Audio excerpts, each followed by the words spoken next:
Good morning, everybody. This is Eureka John with Eureka Street Crypto Hub, broadcasting live from Leander, Texas. It is 7:18 in the morning on September 22nd, 2021.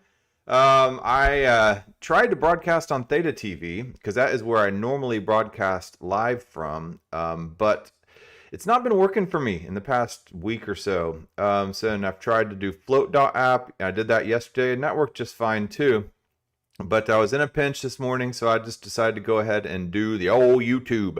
And, I try to stay away from YouTube, it being, like the big censor-ridden platform, that shadow bans people and all types of other crazy stuff. I wanted to try out YouTube to see how it compared, so I could go to Theta and troubleshoot and say, hey, it's not me. It works just fine on YouTube and float.app, so it's your problem. Yeah. Anyway, I was supposed to have an interview this morning, and that didn't come through. As with Insurace, and I've covered them on a video before, and the CEO was like, yeah, I want to jump on and be interviewed, and because I had some questions, and it was scheduled for today, but then at the last minute, I don't think he realized it was a live stream YouTube video. So I understand he wanted to have a little bit more preparation time. And so, so I don't really know what I'm going to talk about today. And sometimes that happens and it's okay. And it's just part of the gig of being a new guy on the block. And when you're little and you're small and you're just a guy with under 1,000 subscribers and you get a few views per day, but not too many, and you don't have sponsors and you aren't shilling anything, and you aren't out there to try to maximize your viewership, and you're just basically video blogging like I do, then things like this happen, and you have to be like a cat. You got to adjust and you got to learn, and you have to take things as they go and not try to overplan anything. I am definitely not known for my meticulous planning, and I just kind of take it as it goes and I roll the punches. And I come from the school of hard knocks, ladies and gentlemen, and that's what brought me here to this crypto world, is I've taken a few hard knocks in this life. And I was like, there's got to be some other alternatives to what I currently have. And this was back in 2018. And at that point, I just basically wanted an alternative source for some beer money. Well, I mean, maybe not just that, but, it provides a little flair to the story. And anyway, I just started looking into Bitcoin, and I was like, wow, man, this is expensive per token. And so I found Ripple because I saw some names that I recognized, like MoneyGram and American Express, and I was like, oh, cool, and then so I bought some Ripple, I bought a little bit of Bitcoin, and then just kind of like sat there and went through all the typical, what is blockchain videos, what is Bitcoin, and then I did a couple Udemy courses, and kind of learned about what cryptocurrency is and what blockchain is. And I even went in depth to cryptography and learned about SHA-256 and all that stuff, and about mining apparatuses and ant miners and ASIC miners and, all that stuff. When I get into something, I really, try to get down to the nitty gritty. But the problem is I spend so much time dealing with all the tiny little minutiae of, of just like, the technicalities of ASIC miners and stuff like that, that I don't necessarily look at sometimes the big picture. And so over time, I've grown up and I've learned how to look at things from a larger picture. And, I started doing pretty well investing in some of these projects, just dollar cost averaging, not trying to trade the market. And I got to a point where I was watching these YouTubers like Digital Asset News and Crypto Lark and, Guy from Coin Bureau and Chico Crypto and stuff. I was like, man, they started out just kind of, getting in front of a camera and then just like, talking about crypto and learning as they go along. I was like, I can do the same. So I did, and I turned on a camera, and I just kind of started on this journey, and here I am, almost a year later. October 24th will be 1 year doing this, And I've learned a lot. I've interviewed quite a few and a wide assortment of people. I've covered different projects. I've met some really cool people. I'm involved in a couple DAOs now, and it's been an amazing experience. So since I don't really have anything to talk about specifically today, because I'd prepared to have a guest on, I'm just going to kind of wing it today. And some days you just got to do that. And so let's go take a look at the CoinGecko and see what's going on. I got the cat over there sitting there pounding its head on the door trying to get in here. Why does that cat want to get in here? What do I have to offer that cat right now? Absolutely nothing. Okay, so, and I didn't even want a cat. My daughters and my wife wanted a cat. I would have a dog. I'm a dog guy. I want a golden retriever. I'm gonna get a golden retriever one day. She wants to get like a labradoodle, and I'm just like, oh man. All right. Anyway, all right. So Bitcoin's at 42,112.85. Ethereum 2,906.86. Tether's a stable coin. Cardano at 210. Binance Coin 359.22. XRP 92 cents. Solana 128.65. USDC is a stable coin. Polkadot 28.09. The Doge 20 cents. And Avalanche 61.44. I got some little news on that actually. Terra, Binance USD is a stable coin. Terra 26.81. Uniswap 20.07. Litecoin 154.36. Chainlink 22.71. I mean, look at all this red. Wow, it is a bloodbath. So yeah, man, it is what it is. We've been seeing this past couple of days. I actually, I decided, it might be a fun time to try a little bit of leverage tradings, because I've always heard about don't do leverage, you're going to get wrecked and all this stuff. And I was like, okay, I just, I know to stay away from leverage. It's not my shtick. I just want to do dollar cost averaging because that's what I do. And I don't want to promote anything else because it's dangerous. And, I cater to more new people in the space trying to help explain some of these concepts. But I saw on Arbitrum, which is a layer 2 platform, which is a faster scalable platform on top of Ethereum because the Ethereum gas fees are so high. But I went on to GMX.io and let me go ahead and connect my wallet just so I can show you guys what I'm talking about. Let me make sure that I'm connected to the Arbitrum network. So I'm in MetaMask. You can't see this right now.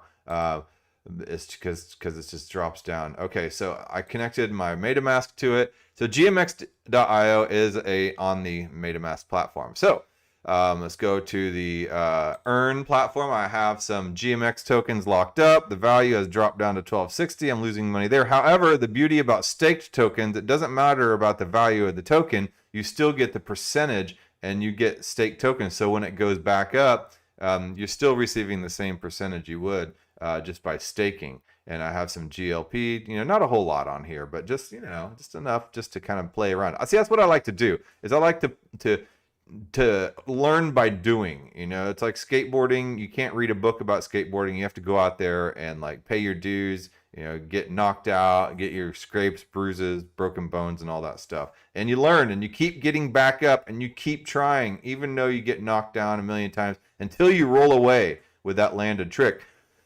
So the same principle I'm applying to this and to all these protocols. So I'm learning by doing. I'm going in here and I've tried to do this on layer 1 platforms, but the gas fees are too high. And, for a broke little guy like me, it's just not feasible or practical. I learned my first DeFi app. I learned using synthetics. I didn't even know what a derivative was at the time. And I was just checking out synthetics, learning the levers and pulleys of synthetics. And I did. I learned how to use synthetics and it was great.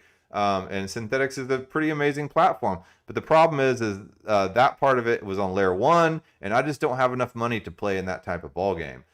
So layer 2 makes it possible using Matic, using Arbitrum and stuff like that. You just have to do the one-time cost of bridging your tokens, your Ethereum tokens up to layer 2 and pay that one-time gas fee up there. But once you have that bulk amount up there, then you can spread it out amongst different apps and then test out different types of DeFi platforms and all types of stuff on layer 2. It's pretty amazing.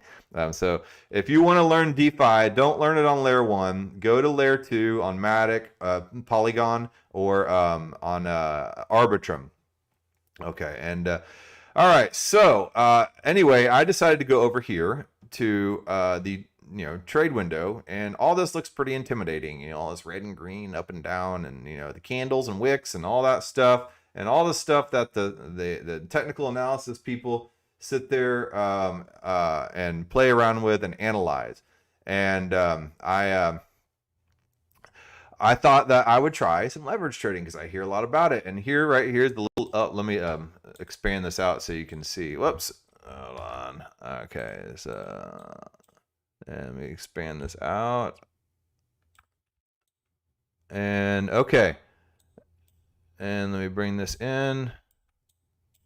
And okay, so right here you can see if I wanted to drop in 0.01 and I can leverage by 5x, I can long, and that longing means I believe that it will go up. Shorting means that I believe it will go down, and I can try to, I can put more on here. Anyway, I can move this leverage slider out, and yeah, as you can see here, okay, at the bottom right here is the liquidation price, and it's gambling basically.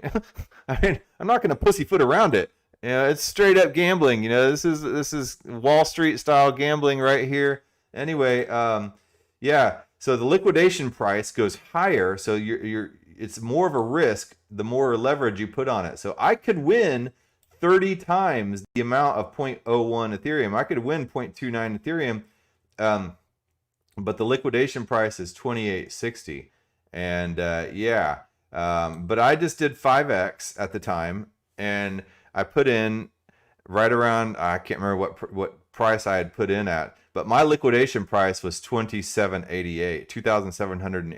So when Ethereum hit that price of 2,788, it immediately closed my position down here, and I was liquidated, and it sucked, and I was just like, really, but you know what, you live and learn, and you get wrecked. And I know that that leverage is not really for me, and it was not a lot of money. It was just a little bit of money that I wanted to experiment with and learn the levers and pulleys and figure out how to get it done. And I did, and yay, it's over. I've had my initiation. It's probably like the worst time I could have ever done any type of leverage.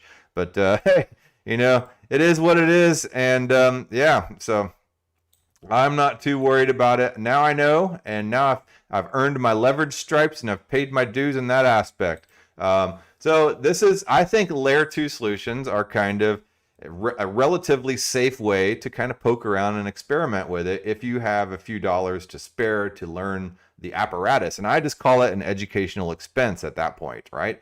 Okay, anyway, on to another subject. Since I was going to be interviewing the CEO of InsurAce, which is a decentralized insurance, a DeFi insurance platform, and I'm not going to go over it today. I just kind of wanted to give you a quick look at it, the InsurAce protocol.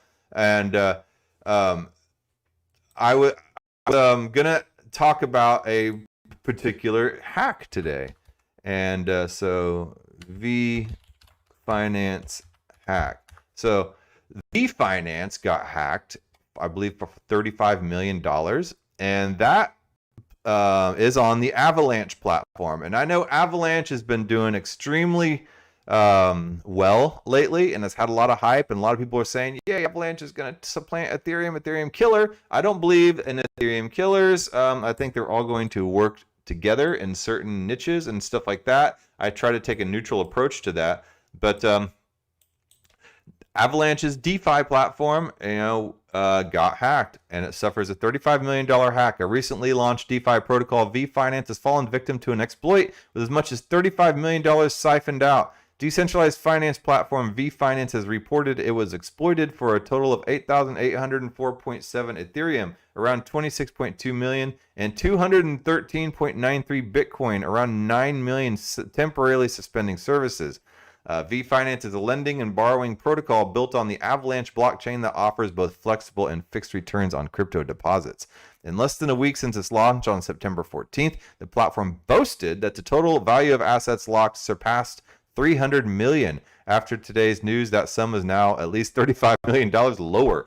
Oh, wow. So, yeah, a lot of people are just sitting there lauding all over Avalanche and how amazing it is.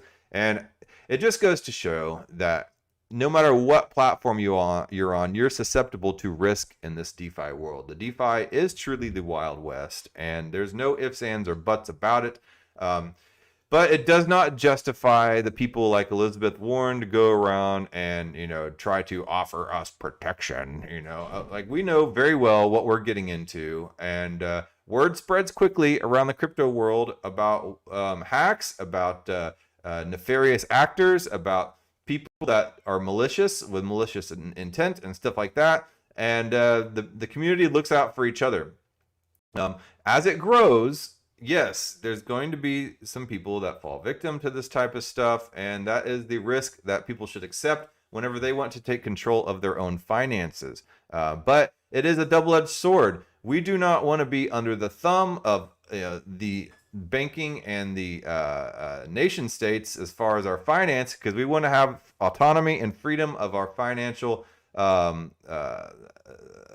finances. And then at the same time, it requires taking control and taking responsibility for your own finances and setting up your wallets, making sure you guard your private keys and all that stuff. And that is a lot for some people.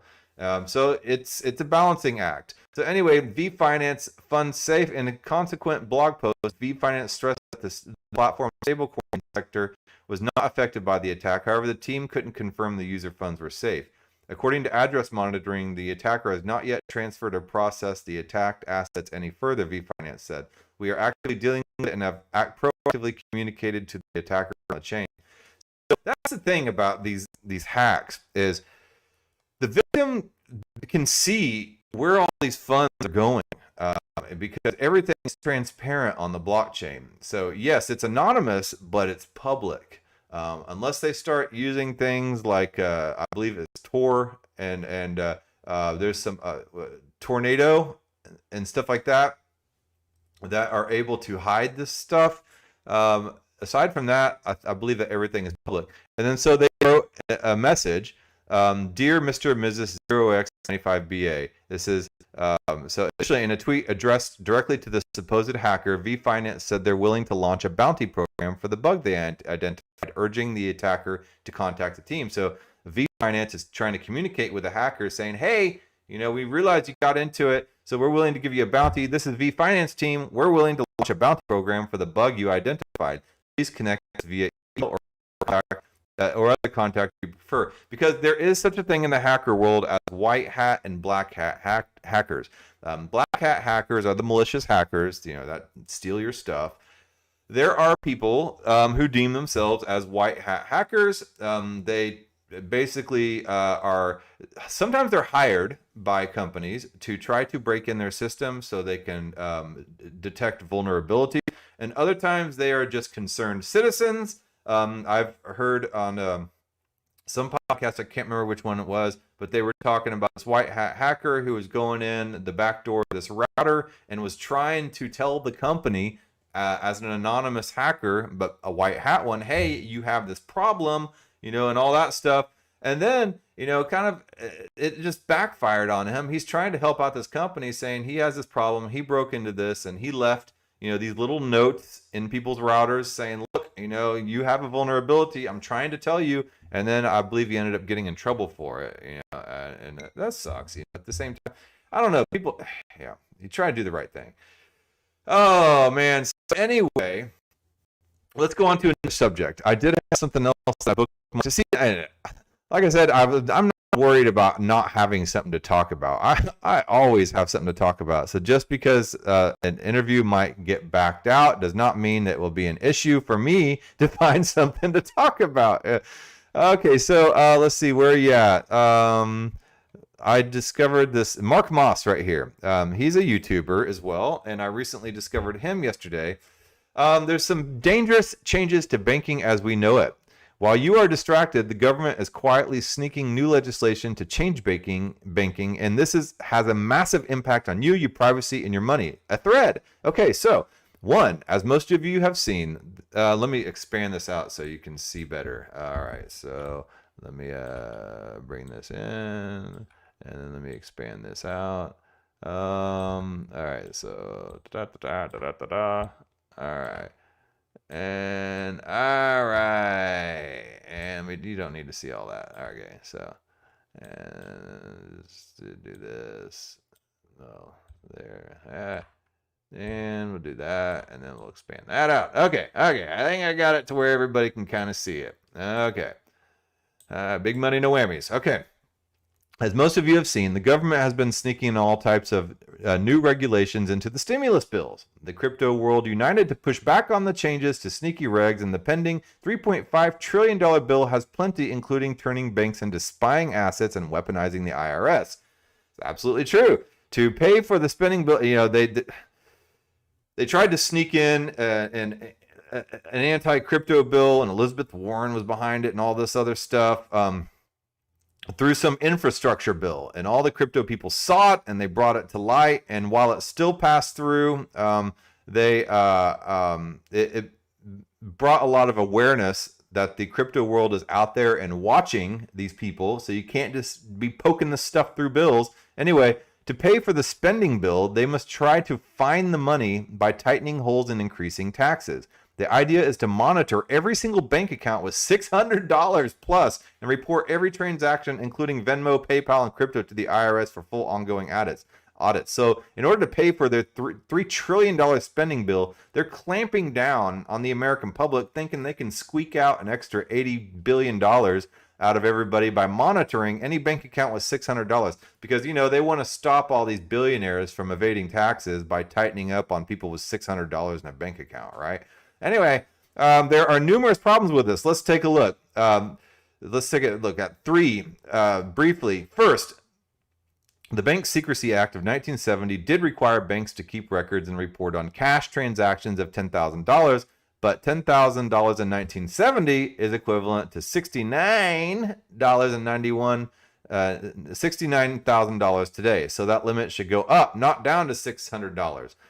So yeah, let's just take a quick look at this and see what they have. Into your bank transactions, hoping to bring billions in revenue, according to the analysts. But some are saying, look, it's too aggressive. Let me just top story tonight, Craig. Yeah, the president's plan would give the IRS more authority to look into your bank transactions, hoping to bring billions in revenue, according to the analysts. But some are saying, look, it's too aggressive. It could cause a lot of expensive work for your bank to report what's in your account. Yeah, all this expensive work, exactly. So they want to bring in, and they think they can bring in about $80 billion to help pay for this $3 trillion infrastructure bill at our expense. And then, but how much is all that surveillance basically going to cost? It's going to cost the banks, it's going to cost the government to hire employees and software and the infrastructure to be able to do all that monitoring. It's going to be astronomically expensive, and it will definitely probably surpass that $80 billion that they're going to squeak out of the American public. Anyway, so second, this violates many laws, including the Right to Financial Privacy Act in 1978, which limits the government's ability to access financial records, requiring government to deliver legal notice and allow customer challenge before access, and only allows 6 reasons as shown below. So according to the Right to Financial Privacy Act, there are some limits of the government, and they can only access financial records through a grand jury subpoena, customer authorization giving consent, administrative summons, search warrant issued under the federal rules of criminal procedure, judicial subpoena, and formal written request. So they can't just surveil and spy on your bank account with $600 in it, $615 or whatever. Third, the Fourth Amendment of the Constitution reads, the rights of the people to be secured in their persons against unreasonable searches and seizures shall not be violated. We are innocent until proven guilty, and not guilty until proven innocent.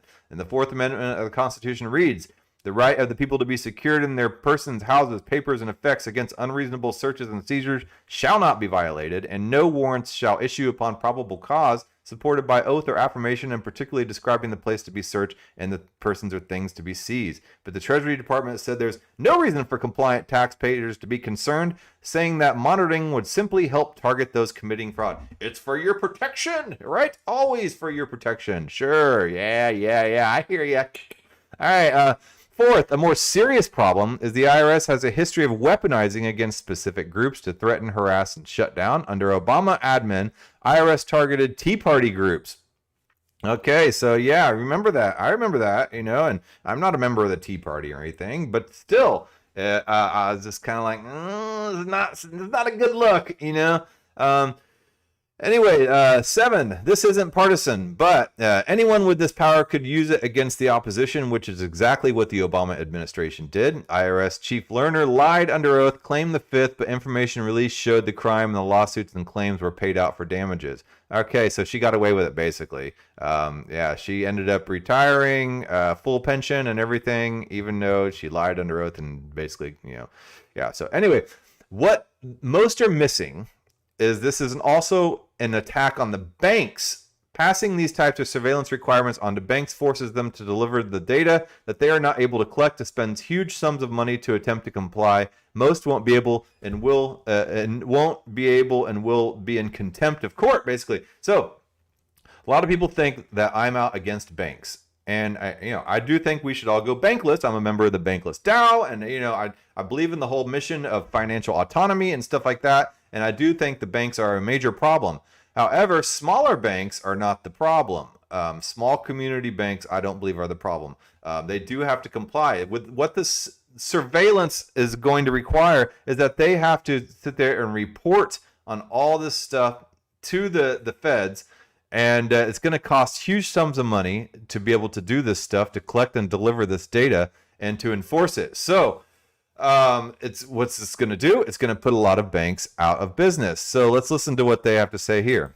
With Community Bank of Wichita is not looking into the politics of it all, but he's not sure how his team could comply with it without a lot more work and possibly cost to the banks. Yeah, we don't know exactly what all is going to happen with the pending legislation and what has been. With Community Bank of Wichita. Okay, so you see that.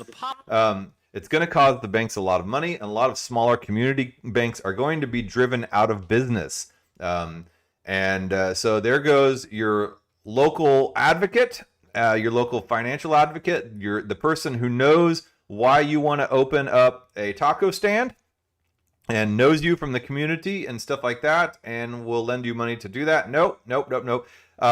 And so here we go. And this is one of the main things I harp on this channel. Enter CBDCs. Central bank digital currencies are now being promoted as giving us more privacy and are being used as the old drop cell technique, as in hit you with something so hard, so severe, so invasive that the lesser CBDC now seems like an easier and better option. I am in sales. This is an old technique, by sitting there and saying, that's going to cost you $100. Oh, $100, that's too expensive. Wow, oh my God, I can't pay that. Well, you know what? I might be able to let it go for 95, and then so you lessen it, you throw it out there as something really hard, and then they're not going to accept, and then you reel it in slightly, and then they'll be like, okay, so they think that they're getting a deal now. And so that's basically what's happening. Central bank digital currencies are now being promoted as giving us more privacy and is being used as the old drop cell technique, as then they hit you something so hard, so severe, so invasive that the lesser CBDC now seems like an easier and better option. Okay, so banks are being required to do all this surveillance, but now the CBDCs coming straight from the Fed, cutting out the banks. They're going to drive the small banks out of business, and they're going to go directly to you. And the CBDCs is programmable money. It's the Fed coin. It's going to tell you, they're going to airdrop you money. UBI, we've taken care of, buddy.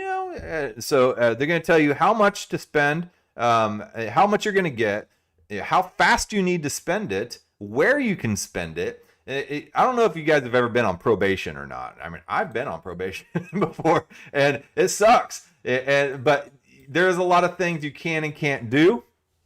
And or people on welfare.